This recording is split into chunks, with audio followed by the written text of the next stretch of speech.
Can I go out from here or do I need to wait? Can you ask the security? Oh, sorry. Can I go out from here? Yeah. Okay, thank you.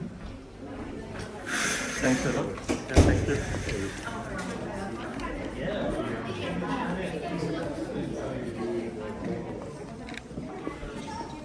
All right, folks, that is the end of the tour.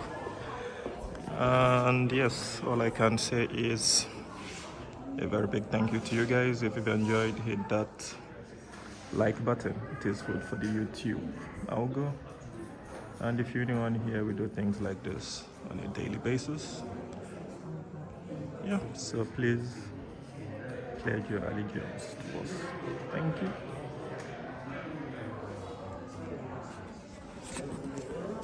Oh, sorry. Alright, so yeah, that's the end of the show.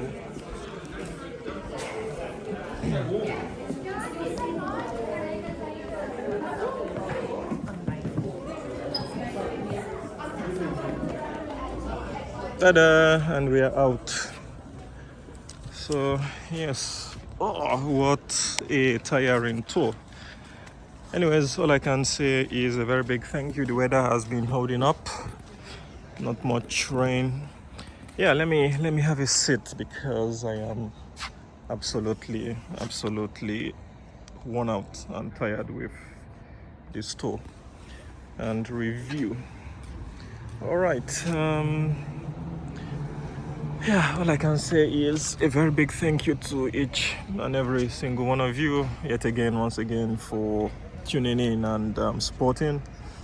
And yes, if you've enjoyed, hit that like button. It is not easy. The button does help. That's the minimum you guys can do to give back to the hard work and the effort we put in. It is not easy. And yes, if you're on here for the first time, we do things like this on a daily basis, so please pledge your allegiance to us. And yeah, so that the numbers being subscribed can reflect the amount of effort and the amount of hard work we put into all these videos. And yes, I'll be talking more on this in the future whenever I have time to deal with this. So yeah, this is from me holding it, my sweat on the palm and everything. And yes, I'll be going through this 125th with you guys in details. That will be a separate video, maybe for next year or something, or for this year, who knows. And that concludes it, and I'll be out of Perth, God willing, very soon. Need to head back to New Zealand. I think I've covered off most of the good places in Perth.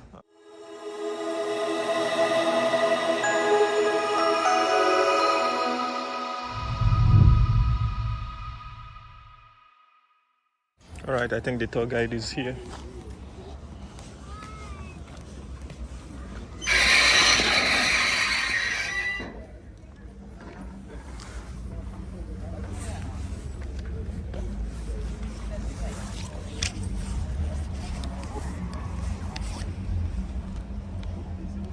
On the wall if you like. Sit on the back there. You can sit around here if you like as well. Sit on the back wall if you like.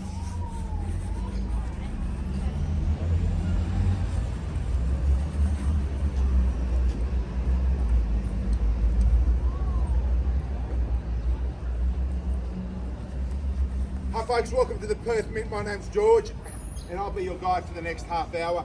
When you're in the melt house, you'll have another person who'll be the gold pourer. We are going to spend about 20 minutes out here, so please make yourself comfortable. Then I'm going to move you inside the exhibition space for a quick look around. And on about the hour, I'm going to move you into the melt house where you'll watch the gold pouring demonstration. After the gold pouring demonstration, you can go back into the exhibition space and you can look around at your own pace. If you need toilets, there are toilets at the front of the building. Around the side of the building, there's an accessible toilet with baby change rooms. Inside the exhibition space at the far end, there's a staircase. At the top of the staircase, there's also toilets there. You are allowed to take photos and videos throughout the tour.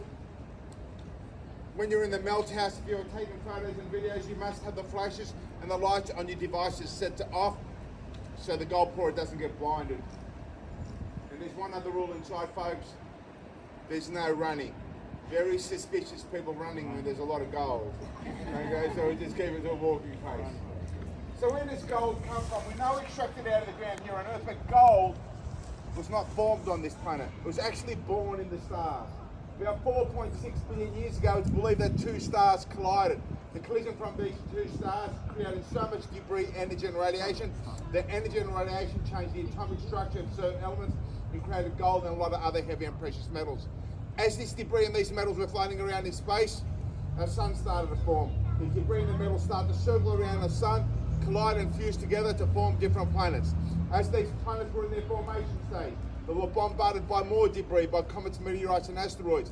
And here on this planet, they stirred up that molten pot beneath us, brought a lot of those heavy and precious metals towards the surface, where they solidified from where we extract them now. But they were born in the stars. Yes, gold is an alien. Between Mars and Jupiter exists the asteroid belt. The asteroid belt believed to be another planet that existed in our solar system that has disintegrated and left a trail of asteroids. One of the asteroids in that belt is called 16 Psyche, and they believe that 16 Psyche was the core of that planet, and it has an estimated worth of about 10,000 quadrillion dollars because the metals and precious metals in that core. So what's the real reason all those billionaires are going into space for? Who wants to be a billionaire when you can be a quadrillionaire? Last October, NASA launched a rocket out to 16 Psyche. That rocket is travelling there as we speak. It's going to be a 16 Psyche in about August 2029. So have a closer look at this core to give us a better understanding about our planet, our core, and what's still beneath us. So in 2029, the sad thing is, when you hear about this on the news, you're all going to remember me. You're going to say, here's telling us the truth. Gold does come from the stars.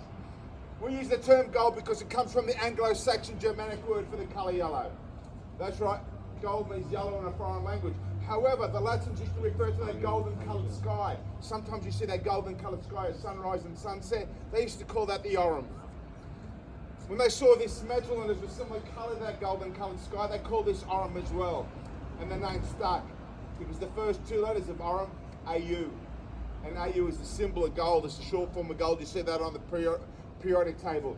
And folks, later on when you're walking out, have a look at the building across the road. The cheeky bugger, he's called them the AU apartments with gold lettering just above the front door. Now, don't think they got too much gold in there, folks. It's all back here.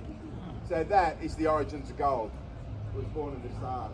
Folks, I'm going to talk about this land. I'm going to go back about 65,000 years when the first people came from the north. They made their way throughout this continent. A group came down this southwestern region. Been living here for over 40,000 years. Today we refer to these people as the Noongar. The Noongar nation is made up of 14 different Aboriginal language groups and 14 different Aboriginal clans. One of the groups, the Whadjuk, used to live here in this Perth region. This hill, this current up area, this we're on, this used to be their summer camp area. Great place to live because you had the river down there. On the other side of this hill existed a series of lakes. Unfortunately, most of those lakes have been filled in and built up. But if you go to Yagan Square, have a look at that canopy on top of Yagan Square. That is the form of some of the lakes that used to exist here. Aboriginal people, expert hunters and gatherers, they know where to find food and water. More importantly, they know where to find water and food in the harsh outback arid conditions. So when white man came, it was the Aboriginal knowledge, the Aboriginal skill and the Aboriginal know-how that helped white man open up the interior of Australia. And back in the day, there were a couple of white fellas born here in WA by the name of Alexander and John Forrest. These two brothers grew up to be surveyors, explorers and politicians. When they were surveyors and explorers, they wanted to know what the land could be used for in remote areas, and they went on several different expeditions. They always took expert Aboriginal guides and trackers with them, including Quincy Dillon, Tommy Pierre, and Tommy Windage. And these Aboriginal guides and trackers did a fantastic job. They kept their bodies fit, they kept them hydrated, they kept them alive, they brought them all back safely. Unfortunately, back in the day, not everybody had the respect for the Aboriginal people, including Robert Burke. Robert Burke led a very, very well-financed expedition it left Victoria with 21 tons of equipment and a bathtub, but no Aboriginal guys. Burke and Wills never made it back. But King, who was a member of their party, he was rescued by the Aboriginal people until help arrived.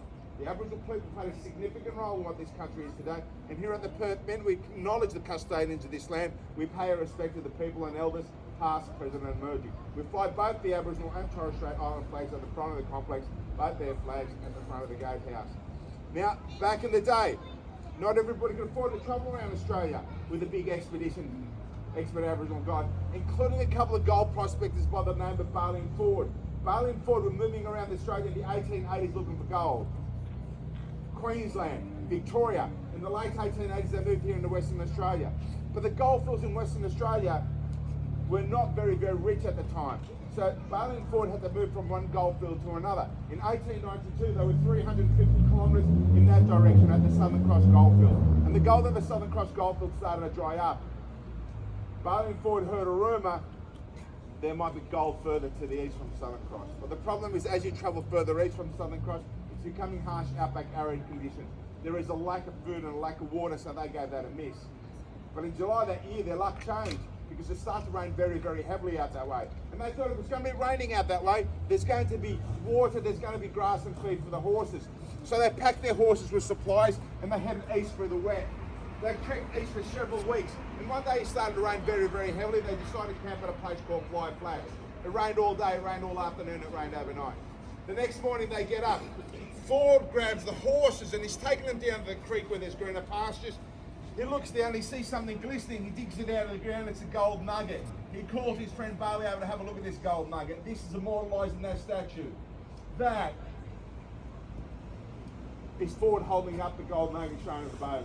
And the reason it's immortalised in that statue is because it was the most successful gold strike at the time here in Western Australia. But at that time when they found it, they didn't tell anybody. What they did is they put 4 pegs into the ground and they said, this is going to be our claim. Before they registered their claim, they managed to pick up approximately 17.5 kilos of mainly surface gold. Because that heavy rain washed away a lot of that topsoil, exposed a lot of their nuggets. Bailey took the nuggets back into Southern Cross, they registered the claim. People started to ask a lot of questions about where he got this gold from, where did he find, can we come with you? And he got very, very worried. He headed back to his claim, but people started to follow. People followed in their tens, people followed in their hundreds, people followed in their thousands. This area where their claim was became the 3rd biggest city in Western Australia. Became known as City Coolgardie. Coolgardie had tens of thousands of people descending on it from all over the world. They had a lack of water, but they had 26 pubs. They had 3 breweries, they had 6 banks, and they had 2 stock exchanges in the city in the middle of nowhere. People fighting over land, that Paddy Hannon and his prospector friends got sick of fighting over land around Coolgardie. They went further to the east, and 9 months later they found gold at Kalgoorlie. Now you had gold coming out of Kalgoorlie, you had gold coming out of Coolgardie, and you had nowhere in Western Australia to officially refine the gold. It was shipped to the mother country, or it was shipped to colony New South Wales or the colony Victoria, because both those colonies were well established and both had branches of the Royal Mint where they could refine the gold. We didn't have a mint back here, but we had a new premier. Remember those brothers I talked about? Surveyors, explorers, politicians. One became the premier. His name was Sir John Forrest. He lobbied the British to build a mint here, and they hesitated. But in 1895, they realised how much gold's coming out of the ground. They gave him the go-ahead to build a mint. A team of workers was sent down to Cottesloe Beach to cut up the limestone. More workers were sent to Rottnest Island to cut up the limestone, and they started construction in 1896. That yellowish brick you see is limestone from Cottesloe. The white stone you see in the arches, columns and decorative pieces, that is limestone from Rottnest Island. It took 3 years to complete this building. It was completed in 1899. 1899 is close enough to Australian Federation of 1901 that this style of building is known as Federation Romanesque style. Federation because the era, but why would an English architect by the name of George Temple Poole include those Romanesque features? Because he was actually born in Rome. And that's why a lot of these buildings got those Romanesque features. In 1899, they opened the mint and they start minting the currency today. And the currency today back then was the gold sovereign coin. A gold sovereign coin is about the size of an Australian 10-cent piece. A half sovereign coin is about the size of an Australian 5-cent piece. Inside the exhibition on the back wall, there's a display cabinet. It has some of these gold sovereigns and half sovereign coins. A gold sovereign coin is 22 karat gold. It means it has a gold content just above 91.6%. The remainder of that coin is copper, but just over 91.6% is gold. Here at the Royal Perth Mint from 1899 until 1931, they minted in excess of 106 million gold sovereign coins, in excess of 735,000 half sovereign coins, and they shipped them to colonies all over the world. But in 1931, the depression started to affect the gold prices. They started to fluctuate. The reason you build a mint is to make money. There's a profit to be made between the production cost of the coin and the coin's face value. That is known as seigniorage. However, when the metal prices go up and the production cost blows out and it costs more to make the coin than the face value, you lose money. That is negative seigniorage. And I'll take a couple of modern examples. Today, Australian circulating currency is made at the Mint in Canberra. They make the $1 coin. The Australian $1 coin is mainly made out of copper and aluminium. It costs 14 cents to manufacture. When the government sells that to the bank for $1, they just made 86-cent profit. That is seigniorage. That's what we're talking about. Imagine how much profit they make on that $2 coin. It's smaller than a dollar coin. They make more than $1.86 profit. However, today in Canberra, the 5-cent coin, that 5-cent coin costs 12 cents to make. When the government sells that to the bank for 5 cents, they just lost themselves 7 cents. The 10-cent coin costs 19 cents to make. The 20-cent coin costs 32 cents to make. The reason for that, those coins have a lot of nickel in them. Nickel prices are fairly high. And by the way, that's why in the USA they refer to a 5-cent piece as a nickel, because of the high nickel content. Back in the day, it wasn't the nickel prices that were high, it was the gold prices. So they stopped using gold as circulating currency. We became a bullion mint. During the Second World War, we started to make pennies and half pennies. And in the mid-60s, in the 1960s, the Australian government introduced decimal currency. And here at the Royal Perth Mint, we struck and made the 2 and the 1 cent pieces for Australia. Over 829 million 2-cent pieces and 1 cent pieces were struck inside. And in the 1960s, it was still the Royal Perth Mint. It was still under the control of the British. But in the 1970s, the British no longer wanted the mint, and they handed it over to the Western Australian government. We are no longer the Royal Perth Mint, we are the Perth Mint. We are owned by the Western Australian government. We are run by Gold Corporation on behalf of the Western Australian government.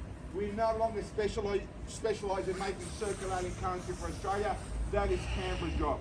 We are a specialist precious metals mint. We mainly deal with gold, silver, platinum and palladium. Okay, I lied about the third one. Gold, silver, platinum and sometimes palladium.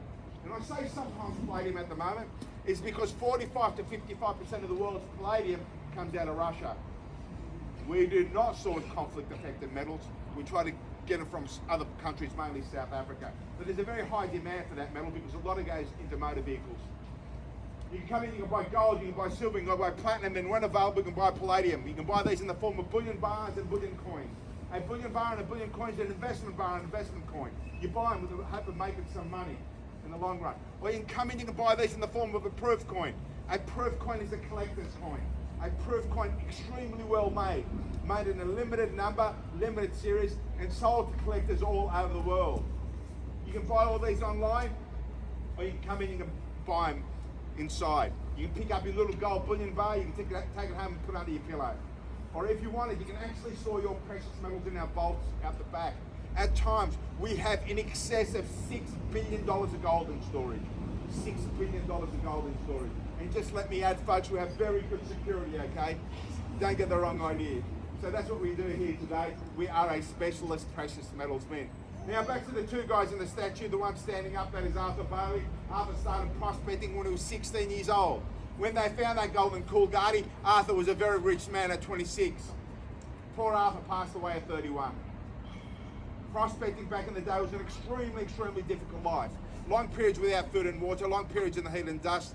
It caught up with poor Arthur, it's told. A lot of prospectors failed. Yes, some were successful, but some were very successful.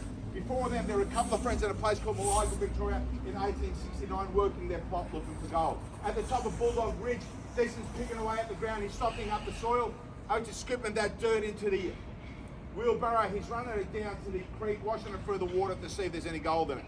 Up the top, Decent strikes a rock. He strikes a rock a second and third time. He thought it's unusual to have a rock this size up here. He gets down on his hands and knees, 3 centimetres under the surface, a quartz rock with gold in it. He puts his pick in, he's trying to lever it out, the pick handle snaps. Grabs the second pick and the handle snaps. He covers the rock back up, he runs to the bottom of the hill, he grabs his mate Oates, they grab the horse, the wagon, the crowbars, they come back up. They manage to get this big rock out, put it on the wagon, a couple of smaller pieces, put those on the wagon. They took these rocks straight home, they put them on the fire, so that heat expands the rock and it's easier to chip the rock off. For the next 10 hours, they chipped away, they chipped away, they chipped away. They finally removed all the rock and uncovered that nugget inside. And they said, welcome stranger, welcome stranger. And that's what they called the nugget, they called it the welcome stranger. This is a replica of that gold nugget. This is a replica of the gold nugget they found in that rock on that day in 1869. Very, very nervous, very, very excited. They had their friends come over for a few drinks.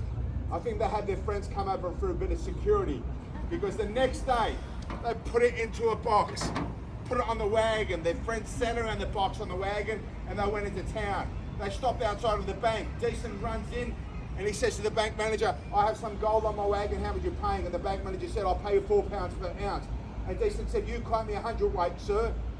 Decent wanted the bank manager to quote him for 112 pounds of gold. And the bank manager said, you reek of alcohol, nobody's got that much gold, you get out of my bank. He kicked him out of the bank.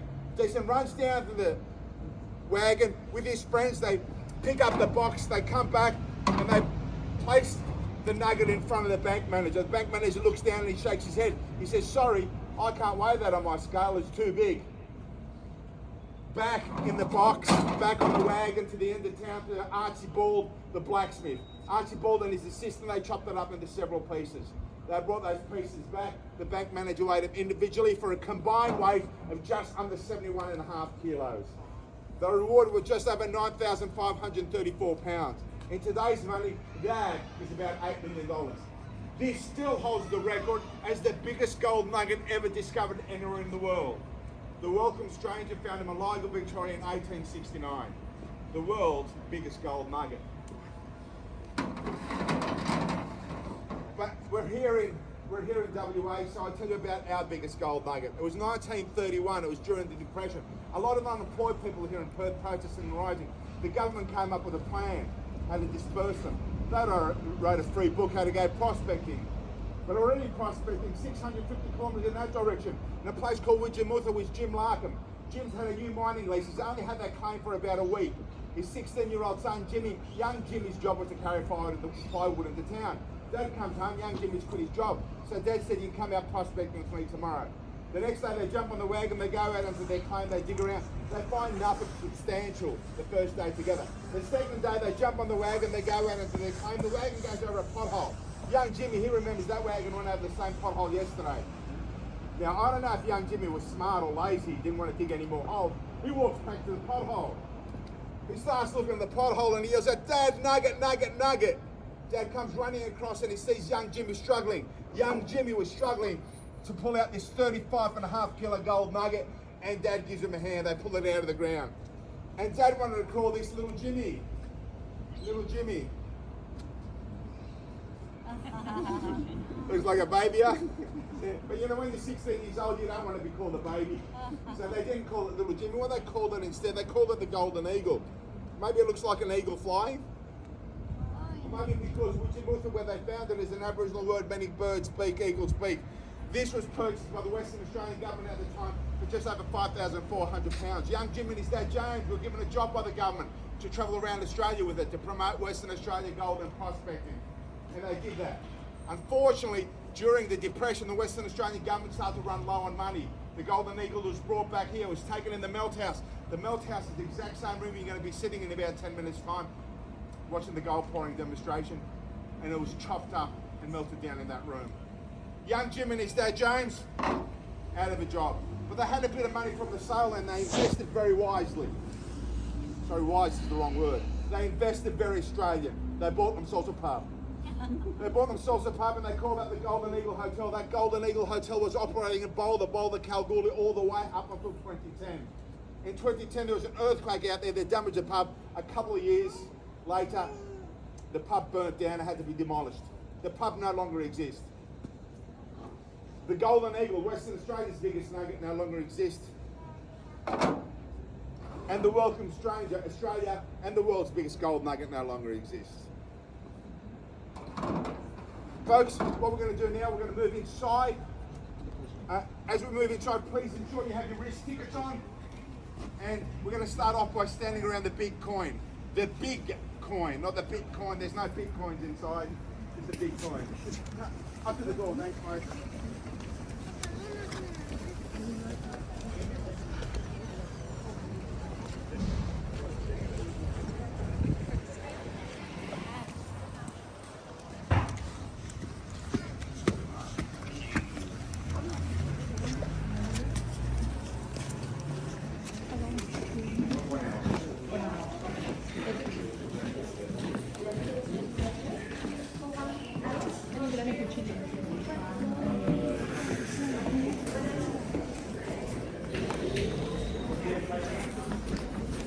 Just gonna stand. Tickets, guys, tickets. Yeah, okay, thank you. Just gonna stand around.